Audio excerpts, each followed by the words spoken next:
Hello, folks. Welcome to another episode on my channel, the Numismatist. Hope you're all doing well this Monday afternoon. The coin that I wanted to feature today is the Hudson Sesquicentennial. Yes, we're back at the early commems album, and I'm picking out key pieces from this beautiful set to discuss with you. The Hudson shares the same mintage as the Spanish Trail and the Hawaii Sesquicentennial. Yet, even though this is considered a key, the Hudson is a much more desirable, followed by the Spanish Trail, and the Hudson is a distant third. Obviously, this is a raw one, and I also have a slapped one as well, so I have two specimens that we can review today. But this is the coin that I want to feature today from my collection, as this is a very, very important coin in the early commemorative half coinage from our country. Let's get started, folks. The Hudson Sesquicentennial Half Dollar was issued to commemorate the 150th anniversary of a small community in New York named for the famous explorer Henry Hudson. The issue became another source of controversy after seemingly few of the coins were offered for sale directly to the public. Hudson, New York had just 14,000 residents at the time, so it seemed unusual to issue a commemorative coin for the anniversary of its founding. Very well said. Coins were generally issued for occasions of national importance, but this classification became increasingly broad within this era. A small mintage of just 10,000 pieces was indicated within the authorized legislation. The design of the coin was prepared by Chester Beach, pretty well-known sculptor, who early had designs of the 1923 Monroe Half Dollar and the 1935 Lexington-Concord Half Dollar. His design for the present coin featured an image recalling the seal of the city of Hudson on the obverse. The god Neptune sits backwards on a whale while holding his trident. A mermaid appears to the left blowing a conch shell. I love this coin. I mean, it is so cool. A mermaid appears to the left blowing a conch shell. A banner of the image reads, Decus Et Pretium Recti, both the honor and reward of the righteous. You'll have to forgive my butchering of that, folks. With additional inscriptions, City of Hudson, New York, Pluribus Unum, and the anniversary date 1785 to 1935. This was the first specimen that I purchased, and at the time, even though I was very familiar with the early commems, the dealer that I went to as a Jedi, as a second opinion, said, Oz, be very careful when you get to Hudson. There are a lot of hidden counterfeits out there, and one must be very careful. But I know that this is real because the source that I got this from, I know the dealer very, very well, and you have that diagnostics to check for. So this is the raw one that is legit, fully genuine, 100% in every sense of the word, and goes into my typeset. Let's talk about the reverse of this beautiful coin by Chester Beach. The reverse design features an image of Henry Hudson's ship, the Half Moon. A somewhat cartoonish crescent moon appears to the left, implying the name of the ship. Inscriptions read United States of America, In God We Trust, Hudson, and Half Dollar. I love how Hudson is spelled out as they are displaying, hinting that in a cartoonish. And actually, the moon actually does look a bit the crescent moon. Yeah, I mean, overall, I mean, many of the devices do look cartoonish, even though this is no joke. They're not meaning that the ship did not exist, but it is such a beautiful coin, man. Let's talk about its distribution and how it reached the public. Distribution of the Hudson halves was supposed to take place through the Hudson Sesquicentennial Committee via the First National Bank and Trust of Hudson and an issue price of just $1 per coin. Only a few days after the start of sales, a complete sellout of the 10,000 mintage was announced. It is said that two coin dealers had purchased nearly the entire amount in a bulk transaction. And this is also mimicking part of the abuse that you see in these early commems. These coins were also soon offered by the dealers at inflated prices since they controlled the majority of the supply. There you go. That's also pretty crooked and pretty unfair. For present-day collectors, the 1935 Hudson remains one of the challenging issues within a complete set of early commemorative coinage. That is correct. The mintage are amongst the lowest for a half dollar, and the coins are prone to weak strikes at the center, excessive contact marks from handling. The selection of a choice specimen for a set takes some time, searching, and patience, and they are correct. This was one of the last few pieces that I needed for my typeset. The Hawaii was the last one for sure, but this was up there. As it's not as expensive as the Hawaii, but the Hudson is a high dollar commemorative. And as I stated, one of the local dealers who's now fully retired said you have to be very, very careful, Oz, with the Hudson, because it's a sneaky coin, and there's a lot of counterfeits out there. One must be very, very careful.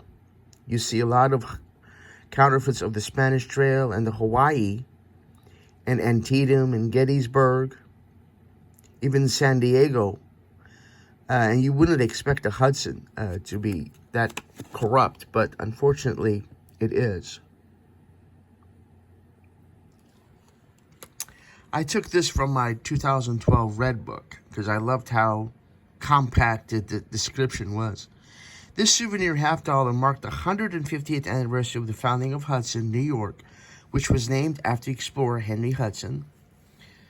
The designs by Chester Beach show Hudson's flagship, the half moon on the obverse, and the seal of the Hudson on the reverse. Details of the seal include representations of Neptune with a trident on a spouting whale and a mermaid blowing a conch shell. Struck only 1 year, thank God. So it's perfect for a typeset. Struck in only 1935 at Mother Mint with a mintage of just a little bit over 10,000.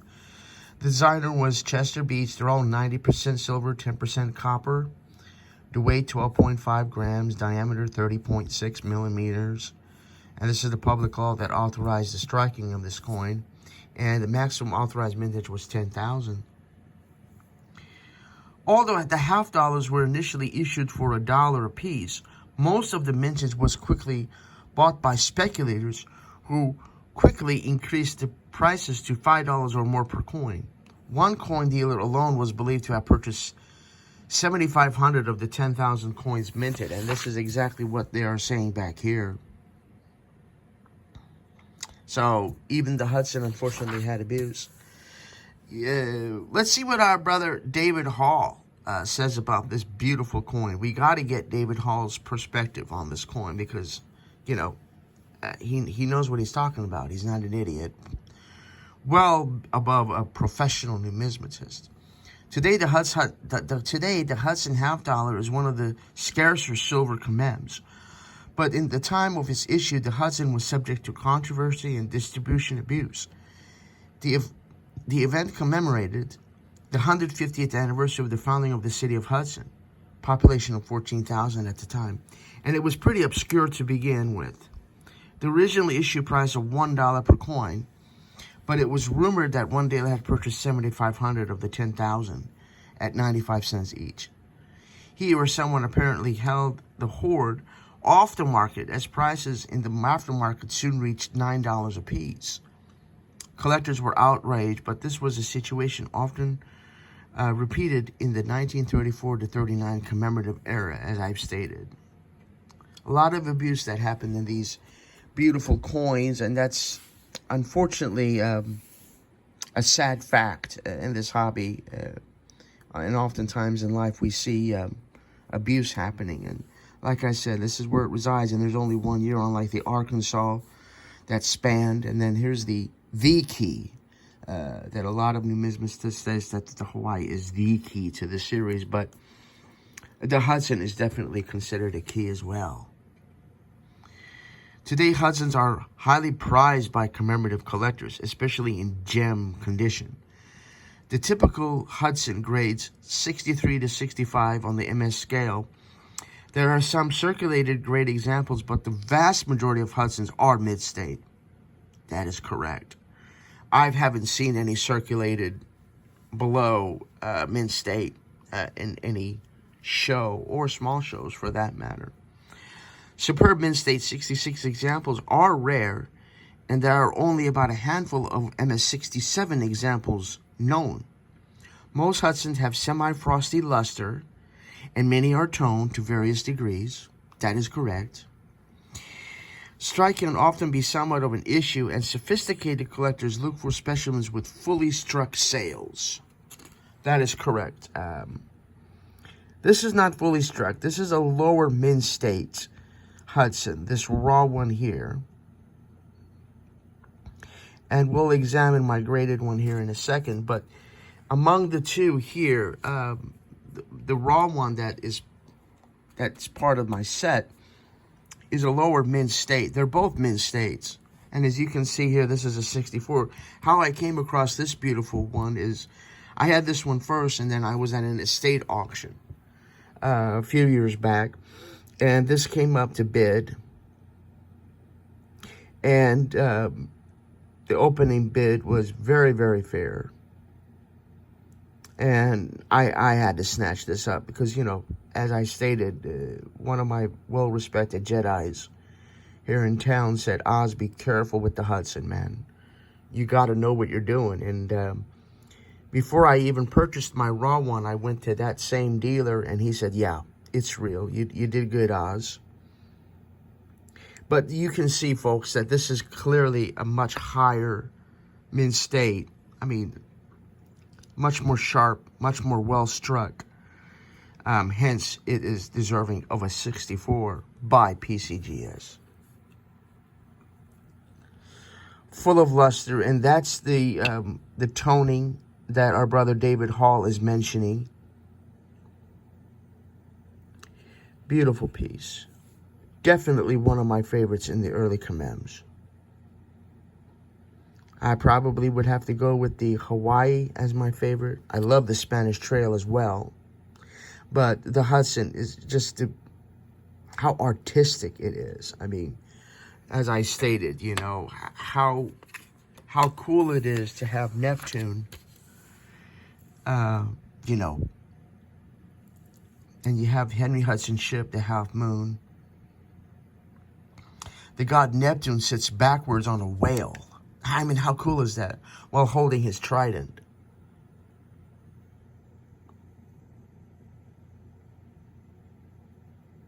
And then a mermaid here blowing a conch shell. So cool. You got to have a Hudson. I mean, if you're a diehard collector of the early commems like I am, folks, you need a Hudson. It's a no-brainer. So that's what I had for you today, is the coin that I wanted to feature you today on this Monday. Hope that all of you are doing well, had a good weekend. And Philadelphia did a great strike, did a great job on striking such a beautiful coin for us numismatists to enjoy. So let me know what you think, folks. If you have a Hudson, what yours is, if it's raw, if you have a graded one, how you obtained it, the pedigree of yours, how you obtained yours. Let me know what you think about my two specimens here. Love having a conversation with you in the comments section. So, all right, my numismatic brothers and sisters, that's what I had for you today. The beautiful Hudson commemorative half dollar from 1935 from Mother Mint, Philadelphia. You all be kind to each other. take care of each other, and most importantly, may God bless you all. Bye-bye.